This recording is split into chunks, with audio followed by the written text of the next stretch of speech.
Welcome back to Oregon Makers. Today we're going to make Craftsman-style deck chairs.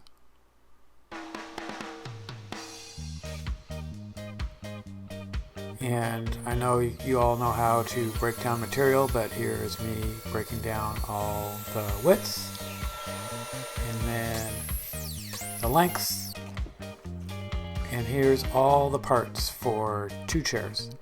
So I glue up most of the parts here because the lamination is stronger than just solid wood and it resists warping. And then I scrape the glue off of one side, run it through the joiner, and it gives me one clean edge that I will run against the table saw fence to trim it to be 1/32 thicker than the width, and I join that off and make square parts.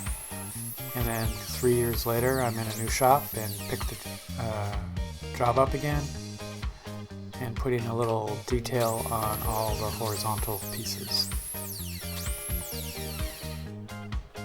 I have this jig for my corbels that I'm going to use for the armrests, and I cut them out. And yes, my bandsaw is very tippy. It got damaged when I moved, and I'm just discovering that now.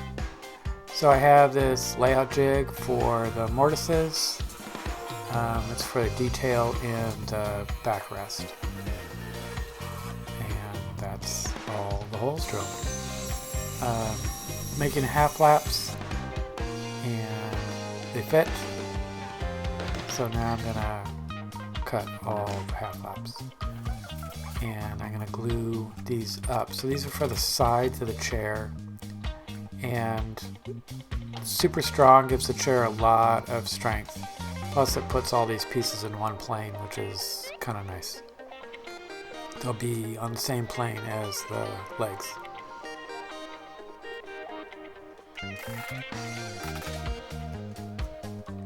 And we'll set that aside and let the glue dry.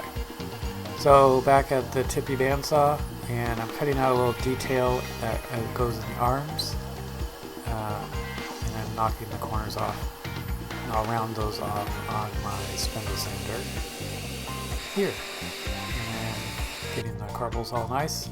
And I like to hand sand everything somebody touches. Rounding over the arms, and this is how I put that round over on the tops of the back. And I'm only going to round over the front side on the back. Now, if you do not like to fill screw holes with plugs, this is not the project for you. There's a lot. Here's how I do it: just a little bit of glue in the hole, and then because this is cedar, I like to pound them in pretty hard. It kind of compresses the fiber, and then the glue really holds them in tight.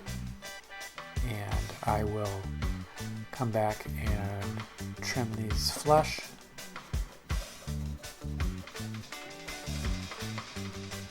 And then I'll grab a chisel here and kind of sweeten it up, because sometimes these break when you cut them. And I keep my chisels below the bench where they should be. And then I'll sand all this smooth before I assemble the next section. So I did lines on all the corbels, kind of to show me where to do the screws. And I'm doing this on my table saw, and I'm using the fence as kind of a stop, so everything is flush. And there's going to be 2 different size screws in here, and I'm showing the drilling process here just so you see it. And these are coated screws. I usually use stainless. These are all going to be plugged, like I mentioned before, so the chances of them getting wet are slim to none.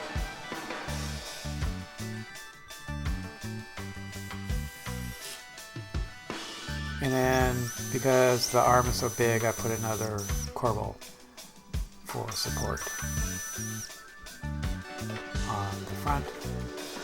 and I'm offsetting the screws here, so I don't know if you can see the hole is below that line where I drilled through the line. On the other side,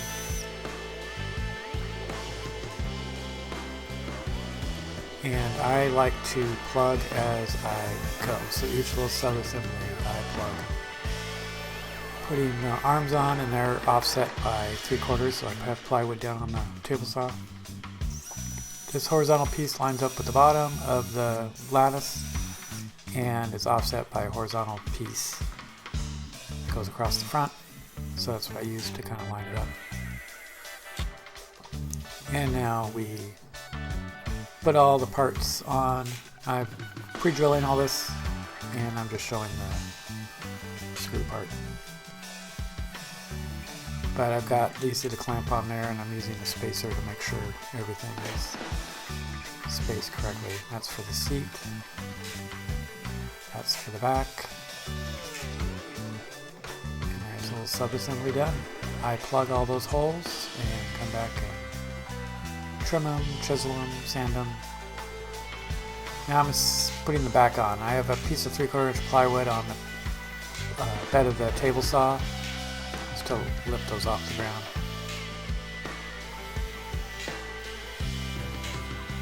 And space those evenly in the back. And then the seats go on, lining up with the backs.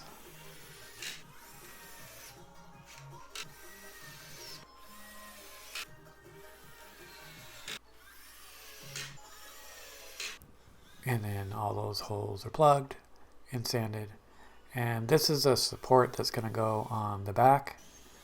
I just used some truss head screws with this, and one for the seat. No glue. It's going to let the boards expand and contract with the weather and wetness.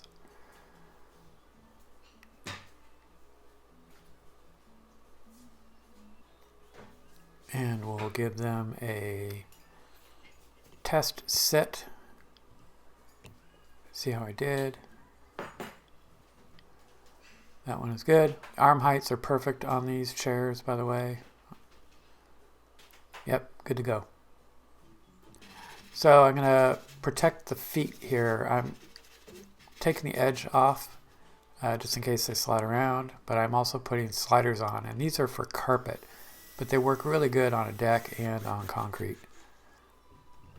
And I'm inlaying my mark, so I've made myself this little jig and have a custom drill bit made that's the exact diameter of a 1/4. And I'm epoxying in an Oregon State 1/4. And that's how I made Craftsman deck chairs. And that's a set I made about 10 years ago with Haystack Rock from Pacific City.